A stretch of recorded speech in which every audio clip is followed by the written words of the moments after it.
Alright guys, in this video we're going to talk about divs and spans, which are both HTML elements or tags, as well as ID and class attributes, which are used for semantics. They're used to kind of separate content. They're also used for CSS styling, which we're going to talk about in the next section.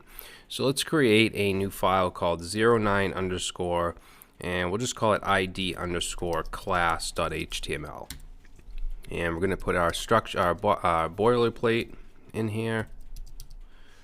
And for our title, we'll say div span ID and class. So we've used divs before. We used it to separate our our labels and inputs in the form, and where we talked about forms. So let's put a div in here, and let's say that this is going to be the header of our website. We have maybe an H1, say my website, or maybe you have an image, a logo image. And then we'll put a paragraph that says like some kind of slogan. We'll just say a site about me. Now, since everything in this div pertains to the header, I'm going to give this an ID of header. Okay, or maybe even main header, because you could have multiple headers. Maybe you have you have articles on the page and you have headers for the articles. So let's call this the main header. All right, and then underneath that, let's create a UL. And let's give it some LIs, some list items, and we'll put some links inside here. And let's say this is the home page link. I'm going to copy this down twice. We'll say this is the about link. Goes to the about page. This goes to, let's say, contact. So this is a navigation menu. So let's give this UL an ID of, let's call it main nav. You can call it whatever you want. Now let's say underneath the navigation we have an area that has some information about us or about our page or whatever it may be. So we'll have a div, and let's give it an ID of about. Now here I'm going to show you a very, very helpful Emmet trick. Okay, so again, Emmet is installed with VS Code, and it allows us to do things faster. So instead of typing out ID equals, what we can do is we can say div, and we can put just a number sign which represents an ID, the word about, and then tab or enter, and it puts it in for us. And then to take it a step further, if it's a div, like we could do this with an H1, we could give it an ID of about like that. But if it's a div, we don't even have to write the word div. We can simply just put a number sign and then about, and then hit tab or enter, and it will give us a div with the ID of about. Okay, so nice little tip there. And again, you don't have to use it, but it will make you write your HTML much faster. So let's say in this about we have an H3, which is a heading. We'll say about, and then maybe a paragraph with some text. We'll just generate some dummy text here. Okay, and then maybe under that div we have, let's say, an area for contact info. Okay, and I know I haven't talked about spans or classes yet. I'll get to that in a minute. So let's create a div with the ID of contact. And in here, maybe we have another heading. Remember, it's good practice to not have more than one H1. I don't think, well, yeah, we do have an H1, which is in the header. So every div here is using an H3 as a title. You could use an H2, and again, you could use an H1. It's just good practice to just have one on the page. So let's put a UL here. We'll do some list items. We'll put like address, 50 Main Street, Boston, Mass. Let's put another list item with a phone.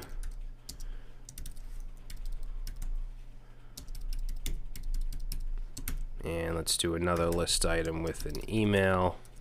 We'll just say me at, I don't know, somethingcool.com.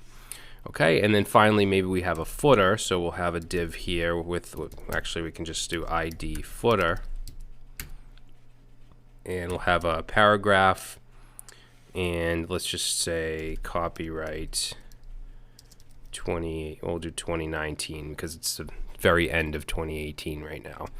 All right, so let's save this and take a look. We'll open it with Live Server. It's going to look very ugly because we have no CSS, but it's structured in a very common way. So we have a header, we have the navigation, we have some different sections about, contact, and then we have a footer at the bottom. And we used IDs for all of these. Now, when it comes to CSS, we can grab onto these IDs and we can style these sections by their ID, but we also have something called classes. Now, a lot of people get confused on when do I use an ID and when do I use a class, and the reason for that is there's no functional difference. Like, they don't behave any differently. You can style them the same exact way, but it's good practice to always have your IDs be individual, meaning you're not going to have a main header ID anywhere else. Like, you're not going to go down here and have a main header ID. You're not going to have another section on the page that has an ID of about. So basically just one per ID. Now, a class you can repeat. So let's say we wanted to style like a border and a light gray background around the about and the contact area.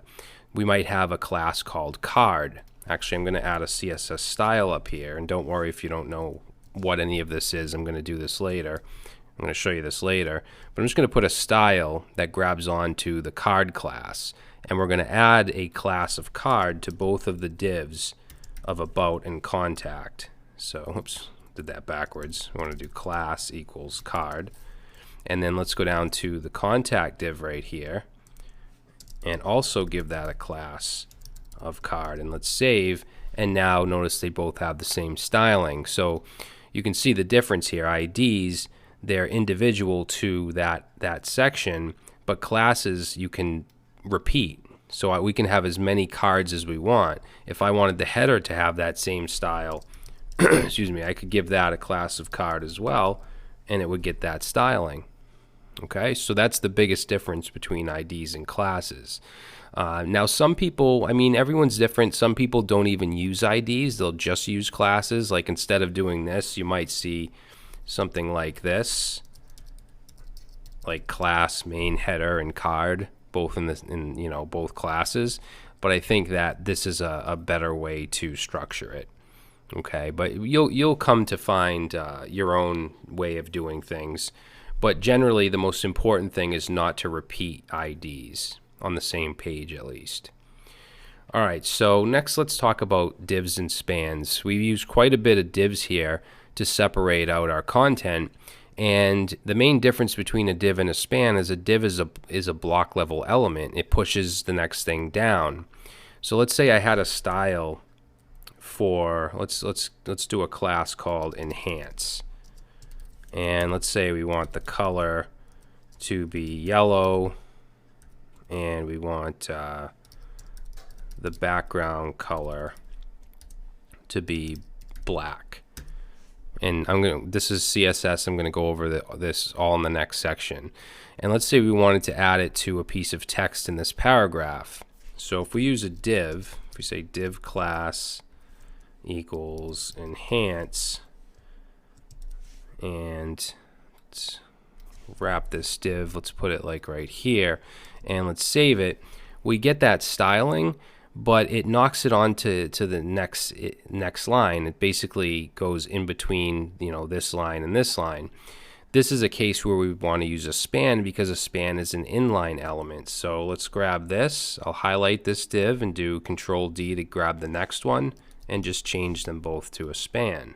Okay, save it, and now notice that it's not block level.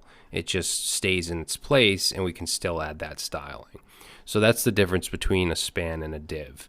For the most part, you're going to be using divs, but when you need it to be inline, you want to use a span. Now, HTML5, when it was released, it came out with something called semantic tags to better lay out our sections. So for instance, there's a header tag which we could use instead of having to use an ID. We could use the actual header tag. There's something called a nav tag we could use for navigation. There's section tags for stuff like this, and we're going to go over that soon.